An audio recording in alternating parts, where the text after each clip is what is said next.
Yes. Hello, Professor. How are Hello, you? 𝐂𝐤𝐝. How are you? We're well. How are you doing? I'm well, thank you. All right. I'm going to take a few minutes of your time. If that's Sure. all right. Yeah, of All course. right. We have a few questions. Okay. So let's get started. All right. What is one thing that you'd like to do if you were a student at Habib?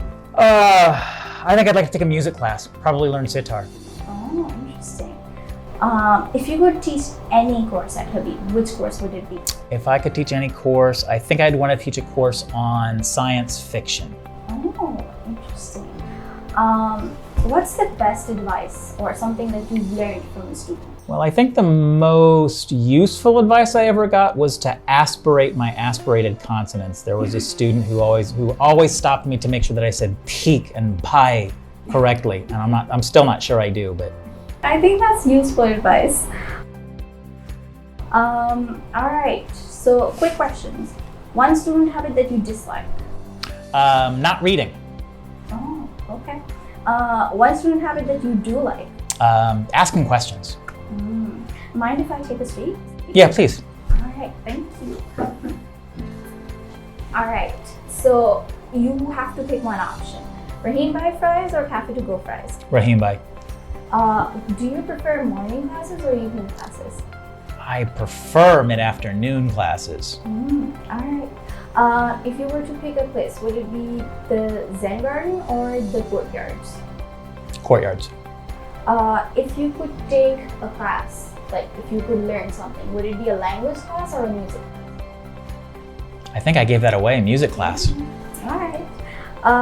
How would you describe the student-faculty relationship in one word? Teak. All right. All right. So, is there any tradition that you had when you were, in your undergrad?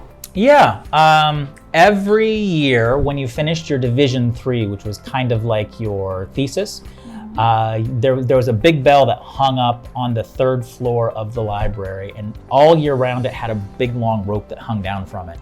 And you weren't supposed to ring the bell until you passed your Div 3, and if you did ring the bell before you passed your Div 3, you were supposed to never pass. You'd never graduate. Oh, so like a curse. Yeah, it was a curse. So, and as far as I remember, and it was a small campus, it was a rural campus, so you could hear that bell every time it rang, and you never heard it ring except in April and May when people were passing their Div 3s. It was a pretty strong tradition. Oh, that's definitely something interesting. All right, so as you already know, the class of 2022 is about to graduate. So any advice for the graduating class? Citations. That is good advice. But all right, thank you so much for your time, Dr. Of course. Thanks for stopping by. Talking to you. Nice talking to you. All right, see you around. Bye.